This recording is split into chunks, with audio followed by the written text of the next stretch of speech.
As you might already know, Major League Baseball suffered a devastating strike in the summer of 1981. The summer without baseball threatened to do serious long-term damage to the sport.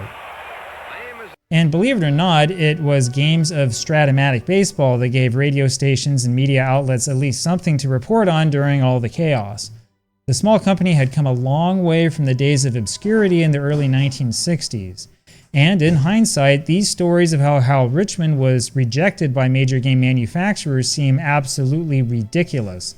In the end, Hal established a major company, the largest and the most successful of all the sports simulation companies. But why? I mean, have you ever wondered why?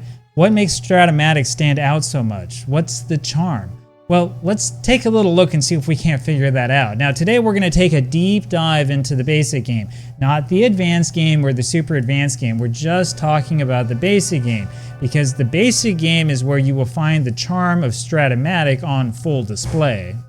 As you probably already know, the basic flow of Strat-O-Matic is simple. You've got a batter and a pitcher, like you see here. You've also got 3 6-sided dice, one white, the other 2 any color you want. The result on the white die tells you which column to look at. When you know the column, you then add the other 2 dice together to figure out which row you're looking at. So let's roll the dice here with Bill Stafford pitching and Duke Snider hitting. Say that your white die is a 3 and the other 2 add up to 8. That gives Duke a single. However, if that white die were a 2, the story would be different. Duke would strike out.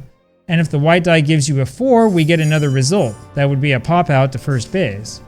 It's a simple system, and in the basic game, the vast majority of plays only need a single roll of the dice. It becomes second nature before long, and the flow of the game is great.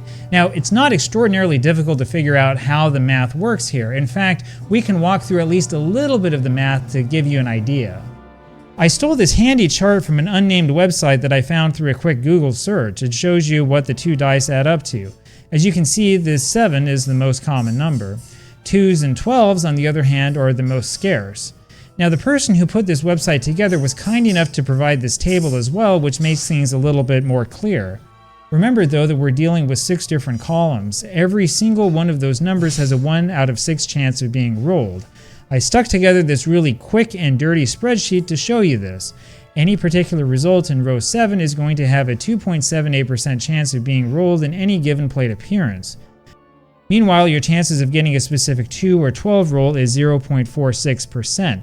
This is because each column has a 1 out of 6 chance of showing up, or just under 17%. Now, what all of this means is that you have to be careful when you look at any individual Strat-O-Matic card. You really want to pay more attention to the player's statistics at the bottom than the stuff that might stand out to you on the card itself. Take a look at this 1924 card for Mule Shirley, for example. You don't want to be deceived by this triple in column 3 of row 2. Remember that you're only looking at a 0.46% chance of actually striking gold. Shirley, of course, hit a grand total of 2 triples in his entire career, both as a 23-year-old in 1924. Now, if you want to be strict about it, 2 triples in 87 plate appearances should actually give him a 2.3% chance of hitting the triple. Notice that Shirley has a second triple in the same column under row 4.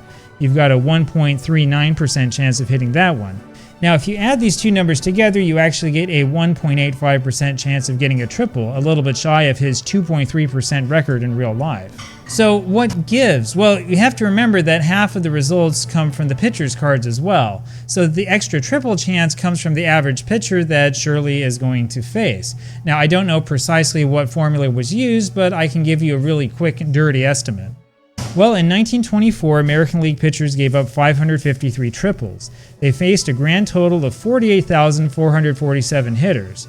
Do the math and you'll find that a little over 1% of all plate appearances wound up being a triple. And that gives you a quick idea of what the average American League pitcher card will look like in Strat-O-Matic. Now, it's not an exact science, but it gets you close enough.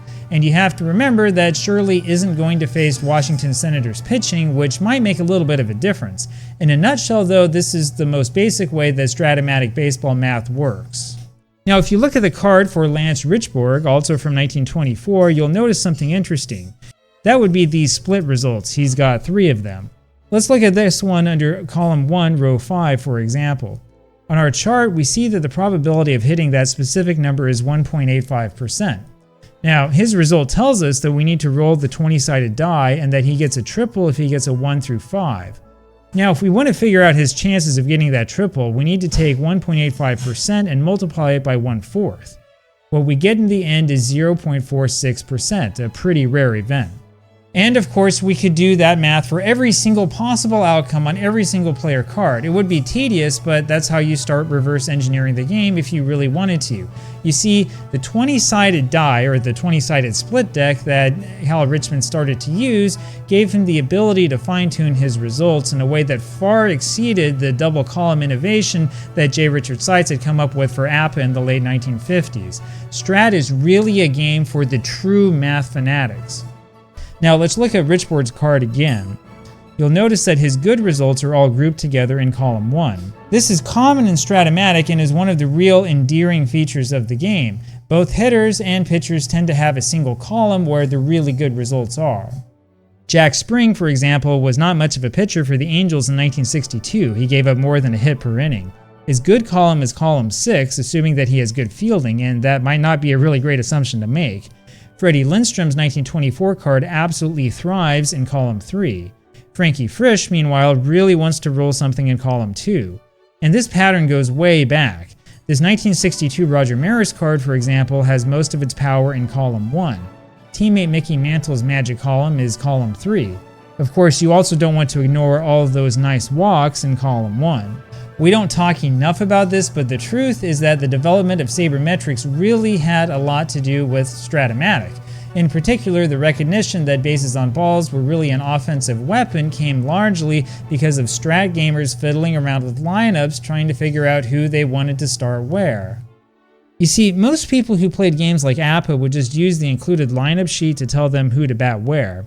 The original Strat-O-Matic roster sheets, however, did not include any recommended lineups. Part of the challenge, and part of the fun, was in doing your own research to figure out who should bat where.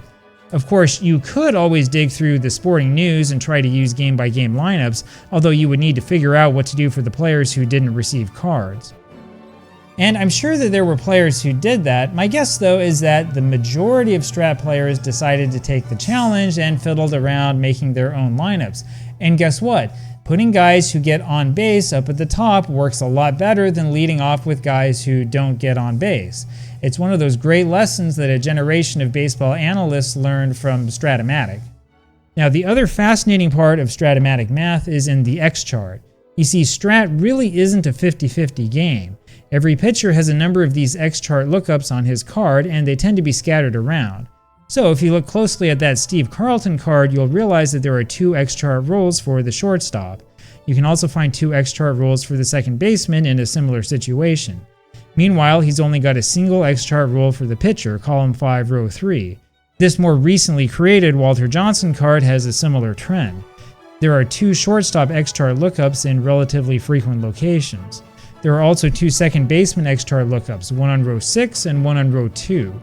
Meanwhile, the pitcher X-chart lookup is at column 6, row 3, really similar to that Carlton card printed way back in 1969. We don't need to do all of this math by ourselves, of course. There are people who've already done the math for us. This online article by David C. Madsen is a pretty good starting point. Madsen kindly informs us that 50% of the results come from the hitter's card, 36.1% from the pitcher's card, and 13.9% from the fielding charts. On average, that shortstop X-chart reading will come up 3.24% of the time, and this should say plate appearances, not at-bats. In contrast, pitchers, right fielders, left fielders, and first basemen will see their X-chart readings come up only 0.93% of the time each. Now, if we take a step back and we think about the fact that only 36.1% of the results actually come from the pitcher's side of things, we will realize that extreme pitching performances simply are not going to work in Strat-O-Matic no matter what we do. You're probably not going to see many cards better than this 1968 Bob Gibson card, for example. It's really tough to get a home run, triple, or double off of his pitching card. However, you have to remember that about half the results will come off the card of the hitter that faces him. And of course, it is possible for a hitter who had no home runs in the 1968 National League to get lucky on the column 5, row 4 home run if they can get that 20-sided die to roll just right. Some people get frustrated by this and they say that Strat isn't realistic. In fact, the company itself has a little thing you can do on the computer game to make it so that you have a better chance of making these extreme performances come out. But actually one of the reasons why we see so many different baseball sims on the market is because people are trying to think of different ways to deal with these extreme outlier situations. Now, personally, I think that you have a lot more fun if you just take the results that the game engine gives you, but to each his own. Anyway, all in all, Strat-O-Matic is still a fascinating game even after all these years. Though the basic game is missing some bells and whistles, its simplicity makes it an absolute winner in my opinion. And of course, the simple mechanics means that you're actually likely to finish a replay if you decide to go that route. In an old post on his website that has since been deleted, Bill James once wrote that you tend to lose interest in any sports sim once you understand how it works. Now, Bill's article was mostly a piece praising Ballpark Baseball, a game that is sadly no longer sold and is almost impossible to find used. And Bill, of course, revealed that he's just like you and me. He's fascinated with these sims and with trying to figure out how they work and how to beat them. And there was once a time when there were a lot more guys like us. For example, 1981. Of course, as you know, Bill James was wrong. I love saying that. Cracking the code does not mean that you lose interest in the game.